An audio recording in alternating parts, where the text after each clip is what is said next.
Okay, this is going to be a video on the Kershaw Leek Snap One 95th Anniversary Edition. First off, I'm going to tell you about the edge.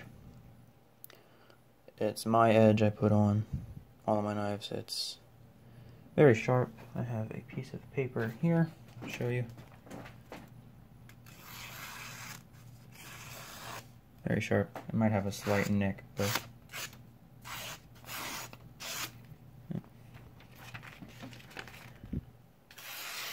pretty sharp.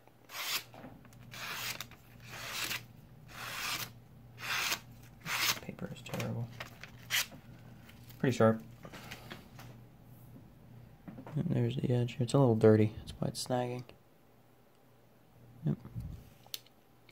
It's a speed safe assisted. Right side tip up or tip down only. I carry a tip up. Carbon fiber insert. It's getting pretty scratched, but I've had this knife for a while.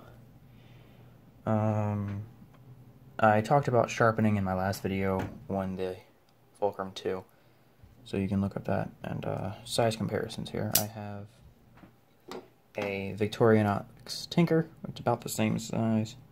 It's a little longer than a Tinker. I have a Walker Old Timer, little gentleman's knife, little old school pen knife here. Another slip joint, and then of course I have the Fulcrum 2. Dimensions wise, its blade is 3 inches, its handle is 4 inches, the open length is 7 inches, and the weight is 3 ounces. The steel is a Sandvik 14C28N. It's a Ken Onion design. It's one of Ken Onion's most popular designs. And that is very good lighting, actually. Pocket clip is beat to hell because I've been carrying it for so long. The handles are a 410 stainless steel with a carbon fiber, a resin-coated carbon fiber insert, plastic backspacer.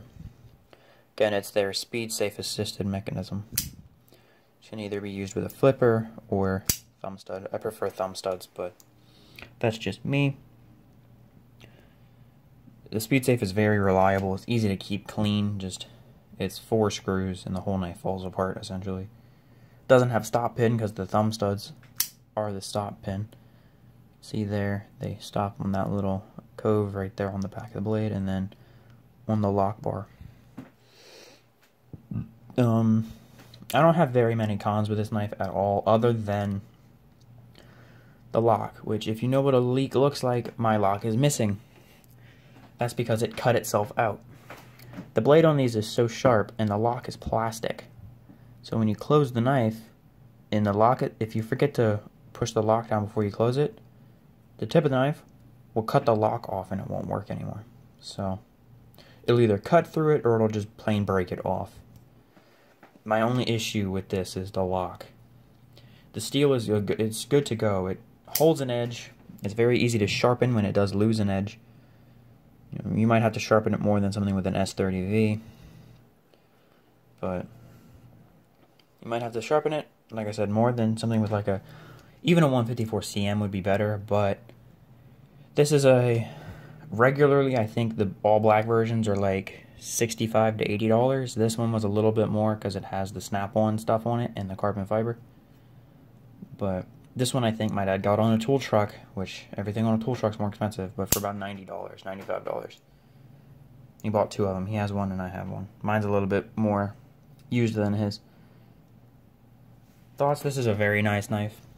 It keeps an edge. The blade is very useful. It's hollow ground as well. I don't remember if I mentioned that on the edge, but the blade's hollow ground. It's very thin behind the edge. It's extremely sharp. I've actually almost fixed the base of the edge. Normally there is a big gap at the back here. I don't know if I can focus on it. See the little black spot right here on the corner of the edge? Right down there on the shoulder. That was a lot bigger before I got my hands on it. Come on, focus, thank you. Yep. Made in the USA, which is nice. I'm pretty sure this is made in China. I'm not sure. Yeah, it's China. So, this is a USA-made Kershaw with a good speed save. Easy to clean, easy to maintain, easy to sharpen. It's a good first real knife. This was my first ever pocket knife, and you can tell because it's beat up, it's broken, it's worn out, it's stiff. And this is my first pocket knife, was this thing. This was my first into the real knives, you know, assisteds and flippers and actual good carry knives. And this is my first one, and it's very nice. I've had this for a few years now. Carried a lot, I've seen a lot of pocket time. And it's a very good knife. If you're looking for a first knife, you know, if you're looking like for your son or daughter for a first carry or a first pocket knife, or if you're like a first real knife for yourself, your daughter, your son, your daughter, your wife. Or if you're looking for a first good carry knife, this is a good option. This is a great option. There's a lot of these out there. You can get them in Damascus blades, carbon fiber handles. You can get them in a lot of different colors. You can get them with D2 blades, which I'm looking into getting one of those. You can buy one of these for just about anybody, and they'll love it. Yeah. It's a very good knife. It's a very good option. It's a good size as well. Legal in a lot of places, except in Canada because it's assisted. So you can't have it in Canada. This one you can have in Canada. This is actually a pretty good knife. Watch my review on this one if you want to see more about that one. But all right, that's it for this video. I'll see you guys next time.